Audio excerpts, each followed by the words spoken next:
federācijas prezidents, vai ne? Un kā tu līdz tam amatam nokļuvi? Amats nav mans pašmērķis. Vienkārši situācija tāda, ka bija apmēram tā, ja es to nedarīšu, to nedarīs neviens. Šobrīd ir vieglāk, un arī man pat varbūt vieglāk, ir varbūt aizbraukt uz ārzemēm un vienkārši šeit, teiksim tā, pateikt uz visiem uz redzēšanos, bet ja tā katrs domās un katrs tā darīs, tad vienkārši mēs te, es domāju, tas referendums, par ko šobrīd iet runa, tad tur nebūs problēmas. Tas tiks ātri nobalsots par attiecīgu. Vienkārši atbrauks visi šeit atpakaļ pēc gadiem un būs liels pārsteigums. Tāpēc vienkārši, ir tā, ka es to daru pēc labākās sirdsapziņas.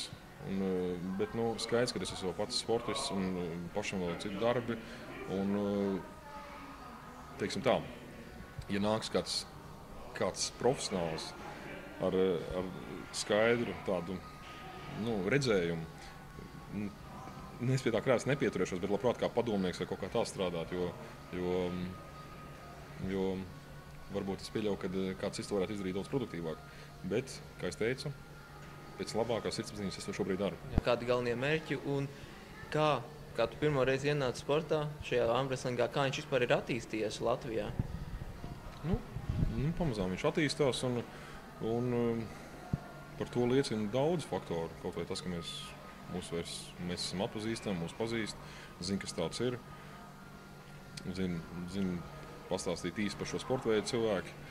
Bet tās vadlīnijas, uz ko mums vajadzētu iet, protams, mums notiek ļoti liela cīņa ar valsts iestādēm, jo mēs tā kā ik pa laikam kaut kur atduramies.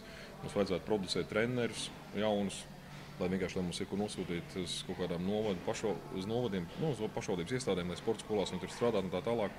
Bet tajā pašā laikā valsts mums liedz saņemt finansējumu par augstu sasniegumu sportu. Protams, ka ne jau viss ir naudā, bet ja tev ir grūti kaut mazāku atbalstu šim momentam dabūt, ir grūti nostimulēt jaunos trenerus. Tāpēc mēs paralēli darbojamies arī gan tādā sfērā, lai cīnītos ar smagnējo valsts aprātu, gan arī šī sfērā, kas ir tieši uzlabojot treneru, pie šiem nosacījumiem uzlabojot treneru tādu kvalitāti. Un mūsu treneri, tie, kas būs parakstīti ar Latvijas Armwrestling federācijas tādu zīmogu, ka viņi kā treneri, viņi noteikti būs labi speciālisti ne tikai armwrestlingā, bet arī vispārējā sagatavotībā. Teiksim tā, treneris armwrestlingā būs kā kvalitātes zīme, kā arī vispārējais, ka viņš ir labs arī kā vispārējais sagatavotības treneris, kas var palīdzēt gan fitnesā, gan daudziem citiem sporta veidiem tā tālāk. Jo armwrestlingā ir vajadzīga spēcīga roka, bet tai rokai kaut kur jāturās. Tas nozīmē, ka sirsniņa, karkas, tas viss ir ļoti svarīgs. Tieši tā, tas varētu būt tā, ka vienkārši LSP, piemēram, smagatlētikas katedrā, viņi jau, protams, viņi apgūst. Jo tur jau bija tā, piemēram, tie, kas nodarbojas ar armwrestlingu, viņam jāizvēlas vai iet uz svarcelšanu, vai iet uz kaut kādām svaru bumbām, vai ne, lai viņš varētu trenēties vai neiegūt augstāko izglītību, bet īstenībā viņš grib būt armwrestlings, startēt šajās sacensībās. Jā, tur startējot sporta akadēmijā ir jāizvēlās kāds no šiem sporta veidiem, piedāvātājiem. Cik es zinu, šobrīd ļoti lielu popularitāti tieši ir iegūs vārds fitness, ko piedāvā arī smagatlētikas katedra, bet tas ir, teiksim tā, manā izpratnē arī fitness treneris, gan arī ar daudz gadu pieredzi, gan arī esmu jaunos treneris, teiksim tā, prakses vadītājs viņam bijis un tieši pieskatījis viņu attīstībā.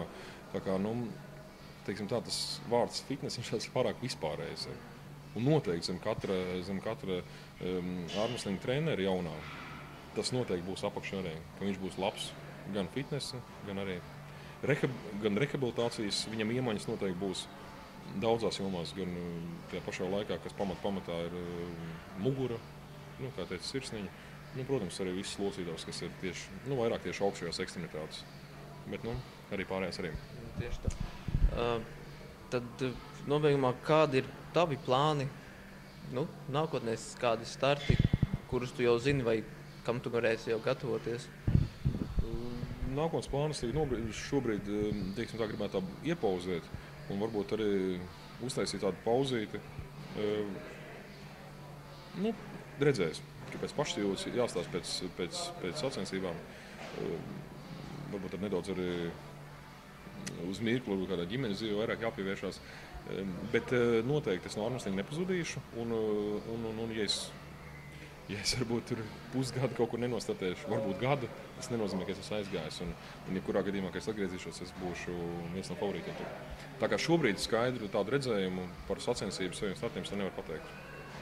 Varbūt Latvijas čempionāts. Jebkurā gadījumā kļūt par Latvijas čempionu, tas vienmēr ir prestižs, vai ne? Tas ir prestižs, jā. Ja kategorijā ir kaut viens pasaules līmeņa cilvēks, tad jā. Man viens tāds ir, jā.